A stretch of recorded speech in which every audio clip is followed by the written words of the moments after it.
Kemudian bulan Syaban itu disebut juga sebagai bulan di mana catatan amal manusia, rekap amal manusia dalam satu tahun itu dilaporkan pada Allah Subhanahu wa Ta'ala. Ini ada beberapa teman yang salah pengertian.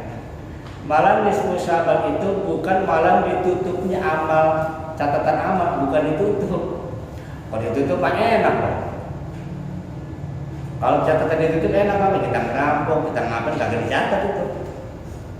Kalau catatan itu ditutup, yang benar adalah dilaporkanlah amalan kita selama 1 tahun kemarin, ya kan? Amal jelek, amal buruk, sebagainya itu dilaporkan. Nah, sambil diganti dengan catatan baru. Kalau kita bilang 1 tahun itu sudah di-filing, sudah di-file, di-save, ya, di-save. Nah, tahun berikutnya langsung diganti file baru. File masih kosong. File itu file amalan kita yang baik yang buruk itu akan dilaporkan kepada Allah pada malam nisfu Syaban. Makanya kata Rasulullah, aku paling suka, aku paling senang ketika amal ibadah aku dilaporkan, aku sedang berpuasa, aku sedang sholat. Itulah kenapa baik ulama mengajarkan pada malam-malam nisfu Syaban itu perbanyaklah kita ibadah, perbanyak doa. Nanti kita akan bahas ada beberapa hadis-hadis yang lemah, dhaif, bahkan maudhu berkaitan dengan fadilah-fadilah Syaban, ya. Tentang fadilah-fadilah Syaban. Nanti kita bahas sedikitnya. Minggu. Intinya begini sih, intinya bulan Syaban ini adalah bulan kesempatan kita untuk memperbaiki diri. Karena bulan ini bulan berkah, amal ibadah ini akan Allah lipat gandakan, dosanya pun sama. Jadi ulama mengatakan begini, apabila sebuah tempat atau waktu amal ibadah dilipat gandakan, maka dosanya pun sama, dilipat gandakan. Contoh, orang sholat di Masjidil Haram dapat 1 kali sholat 100.000, Pak. Sekali sholat. Tapi kalau dia berbuat dosa di Masjidil Haram, sebaliknya. Gitu loh. Yang dapat lagi begini, Ustaz saya lagi di Mekah. Nah, kalau malam Ramadan pas Lailatul Qadar, orang yang mulai pada saat Lailatul Qadar dia akan dapat pahala sebanyak 1000 bulan kalau dia baca Quran. Permasalahannya pas malam Lailatul Qadar datang dia lagi judi, lagi mabok. Nah, dosanya berapa tuh? Ya tinggal dikaliin aja gitu. Makanya banyak ulama-ulama salaf, ulama-ulama dahulu, bahkan ulama-ulama terkenal sahabat itu nggak mau tinggal di kota Mekah. Karena apa? Kamu di kota Mekah itu kota yang penuh fadilah, penuh pahala, banyak barokah di sana. Tetapi kalau berbuat dosa di Mekah itu pun sama dosanya. Maka banyak ulama-ulama yang nggak mau tinggal di Mekah Madinah, sahabat itu lebih pilih tinggi di luar kota Mekah. Karena ada konsekuensinya.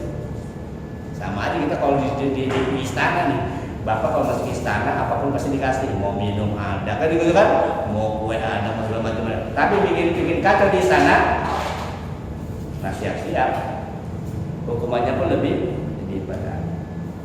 Itu beberapa hal tentang bulan Syaban. Insya Allah ini berarti warning ya, lampu kuning udah buat kita. Insya Allah kalau ada umur dan kesempatan Allah ridho, kita ketemu Ramadan 1 bulan lagi. Udah mulai siap-siap nih. Nah, puasa. Ya, itu. Ya, pamit. Kira-kira lebaran, Pak. Ya, alhamdulillah. Semoga kita diketemukan Ramadan. Makanya kita doakan gitu kan. Allah membarik lana fi Rajab wa Syaban wa balikna Ramadan. Untuk apa? Lisyam wal qiyam, untuk puasa dan untuk qiyamul lail. Nanti pertemuan berikutnya saya akan singgung lebih jauh masalah nisfu Syaban ya. Ini kan masih jauh juga yang nanya masalah nisfu Syaban. Kenapa sih baca Yasin 3 kali kan gitu kan? Kenapa sih begini tahun ini? Ini sebenarnya masalah apa? Ya, coba kita review itu lagi. Baik.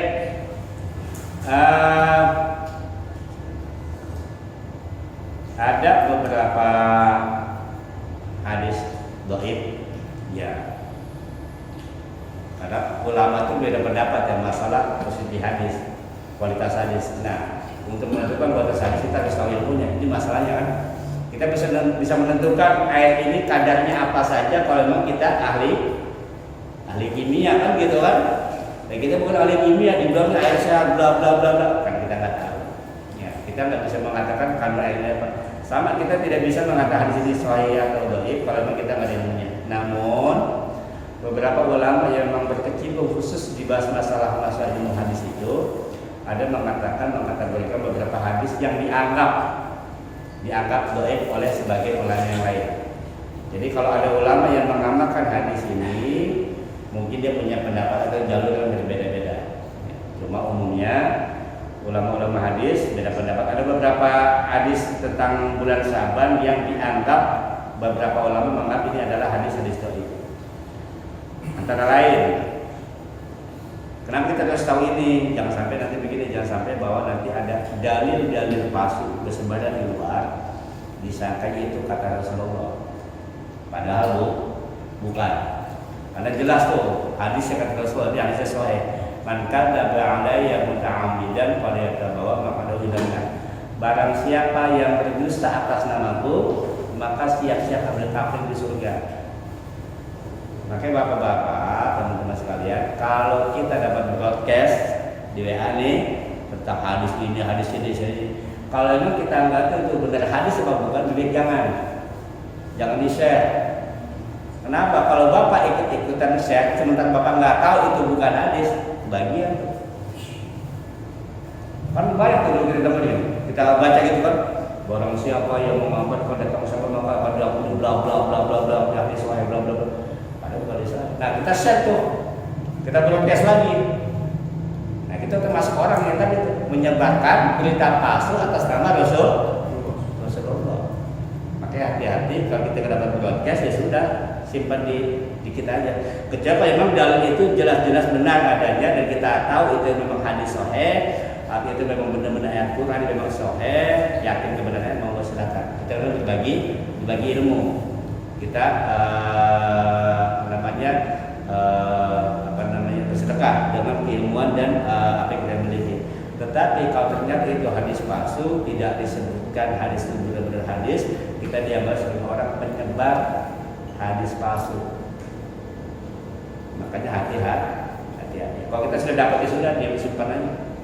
Kalau kita memang ada waktu, ada kesempatan, ada kemampuan, ketika dapat berita-berita itu, coba cek benar kan? Buka aja kitab ini. Benar kan dia di kitab Sahih Bukhari ada, di kitab Muslim ada nggak? Di masa kita kitab Sahih Bukhari tahu nggak? Sahih Bukhari kitabnya apa kita nggak pernah tahu kan gitu kan? Sahih ini Bukhari, bapak punya kitab ya? Tahu itu mah katanya doang.